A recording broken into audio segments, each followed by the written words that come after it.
this is the Dreaming Show. In today's show, Roxana Fuentes is going to talk about how I survived my breast cancer. Hello, Roxana. How are you? Hi, Gaby. Good. Thanks. And you? I'm very good. Thank you for being with us. Thank you for inviting me. Thank you. Could you tell us about you, please? I was born in Chile. I've been in Australia for a long time, and I had cancer 13 years ago. Breast cancer. Breast cancer. Yeah. How do you discover? I went to have a massage, and then someone who was supervising, he saw something, so he sent me to see a doctor, and I went to see a doctor, and then I had a mammogram, and then in the mammogram it was that I had cancer. So what did you do? Well, when my doctor saw the results of the mammogram, he became hysterical and he said, "You have cancer, you have cancer." And I became like, "I have cancer," so I started to panic from that time. And I felt I was going to die. I mean, because saying you have cancer means you're going to die.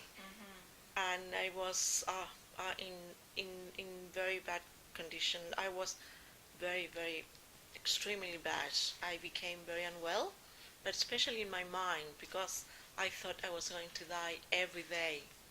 So you feel depressed? More than depressed. Could you explain that? What does it mean, more than depressed? I felt I was going to die every day. I was shaking every day. Then I have thoughts of I'm going to die. Then I thought I'm going to kill myself. So my head was like, oh my God, it was such a mess in my head.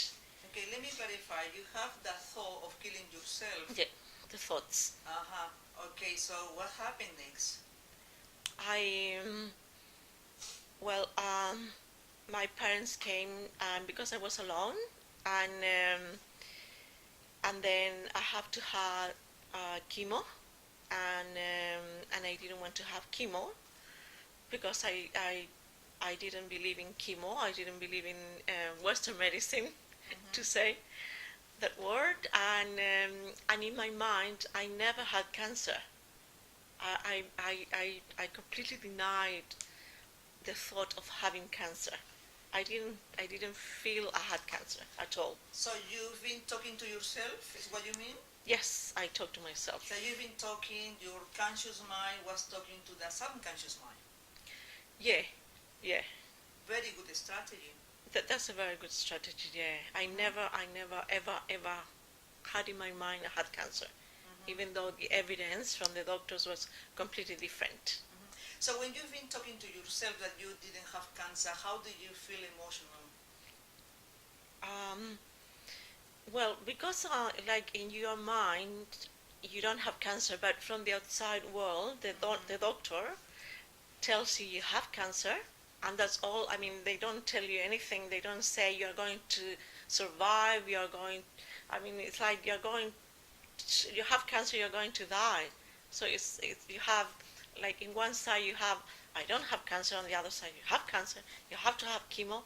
So it's like fighting also with the system.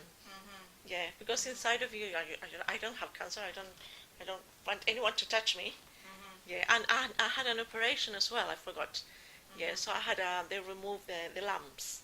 Okay, yeah. So did you take pills, the medicines? Yeah, they gave me something, some kind of pills for the cancer, yeah. So you've been in the hospital or no? When I had my operation, yeah, I was in hospital for my operation. So what about the chemo? So when you have the chemo, you've been in the hospital for days? You just go and they like inject you, and you go out, and yeah. So what I can realize, probably the cancer was in the first level, not deep. Well, I don't know. I'm not really sure. No one told me anything. It's like you don't know. You know nothing. It's like you had cancer and you may die, and that's it. So the doctor didn't explain you? No one explains anything to you. Absolutely no one. Yeah. Okay. So what did you feel? Well, I felt one because I was alone in Australia. I went with cancer. So I felt, and I have the feelings I'm going to die, and I was shaking, and then I thought, oh, I'm going to kill myself because I think I was very, very scared. But mainly because I didn't have any support. Like, it's very important to have support So what did you do from someone. finally to change? Um, I think that it did help that my parents came, and then I went to my country, and then I had radiotherapy. I'm not sure if all of that helped me, but I remember I went to do, in my country, I went to do not Zumba. What's the one that you have the steps? Aerobics? Aerobics with music. And then my mind become better because I was more unwell from my mind than from cancer. Like, the cancer never existed for me, okay, but my mind was like fighting because I thought I was going to die, and that helped me. So little by little I started to recover slowly, and I recover my mind slowly as well. But because I have studied lots of things, and then in Chile and in Australia, I have continually, I have all my life I have studied. So all my study that have to do with healing, different kinds of healing, spiritual healing, emotional healings, all of that has helped me. And it's just me, my mind, that's maybe my own emotional support. Tell me something. If we go back a little bit to the past, when you've been probably a child, there was something that was affecting you. Um, yes, I had a very bad relationship with my mother, so that has, my sister, and that affected me a lot. Yeah, so that has been something like a burden for me in my life. That has been maybe my major challenges in life. Probably was Yeah. the main point that bring that cancer. Now that you are a successful freedom specialist, emotional specialist, could you tell me, do you think that situation in the past, when you've been a Yeah. child, could be affecting to create this kind of illness? Yeah, I think so. Yeah, it affects the mind, affects the body, affects everything. Yeah. Yeah, because everything is related. It's Yeah, mind, everything. body. Yeah, yeah, we are all, yeah. As a holistic being, we have everything. Yeah, everything is inside of us. Yeah, Yeah. everything is connected as well. Yep, everything is Because I connected. can see you, you know, you say you took the pills, you had the operation, and then Yep. you are alive.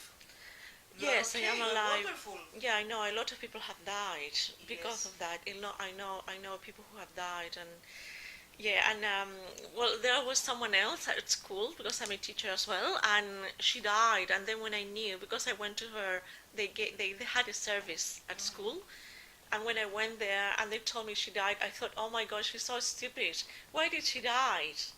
It was so funny. Yeah, it's like I have my idea is that in your mind, you decide somehow, maybe unconsciously, that you're going to die or you're not going to die. Yeah. So it's like a decision. Yeah, even though like Western medicine or any other kind of medicine can help, but if you decide in your mind that you're going to live, you will. If in your mind you say, okay, nothing will help me, nothing will. No one can go against you. Yeah. So you've been convincing yourself that you've been healthy. Yeah, I think so. Yeah, yeah. I don't. Well, in a way, I don't believe in illnesses or diseases. Yeah, Now that the time passed, yeah. could you tell me, please, how do you feel now? I feel. I think more at peace with myself, also with life, and as someone said in one of your programs, that maybe one of the things forgiveness is very important, but also Could you explain that part, please? Why it's important forgiveness? well, in a way, when we don't forgive, we are like slaves to something that happened to us. To that emotion. To that, yeah, to that, whatever happened. But when you forgive, it's like you are detached from that. It doesn't affect you. So you are like in a way free. So you are free from all the past, from all the ghosts that were in your life some time ago, or maybe even recently. Yeah. Yeah. So the moment we distance from things like that, we become maybe a bit whole um, in ourselves, a bit Attached.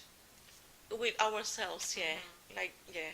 It's incredible, when you say that you've been suffering cancer and everything, and now you are helping people. Tell me the experience helping to others. Well, I What have do you do? um, well, I have different techniques and different methodologies that have studied through my life. Mm-hmm. I maybe started studying when I was 25, and I have always been interested in health. I don't know why, but I was born like this, and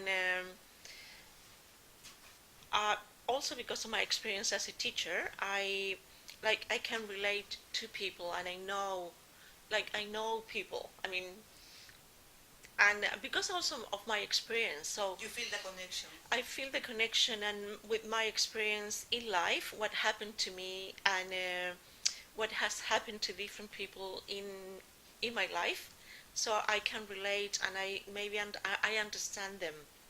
Yeah, Mm-hmm. so maybe in a way I know how to help Mm-hmm. because Okay. because more of my experiences. Yeah, Mm-hmm. yeah. It was a pleasure to have you here, Roxana. Please, could you give a message to the audience, to anyone that probably is suffering cancer or having negative emotions or negative thoughts? Could you tell us? Maybe the advice is if you decide you're not going to die of anything like cancer, it's in a way your decision. So you have to decide for yourself. So if you decide you're not going to die, you won't die, and someone or something will help you. Could be Western medicine or any other kind of medicine, and have different opinions from different doctors, from different people. Mm-hmm. Yeah. Thank you. Thank you very much. I really appreciate that you are here. I wish you all the best, and thank you for being here once again. Thank you for inviting me. I appreciate that I'm alive. Yes, yes, congratulations for that. Thank you. Thank you, thank you. Thanks. Thank you very much for being with us. See you next time. Bye.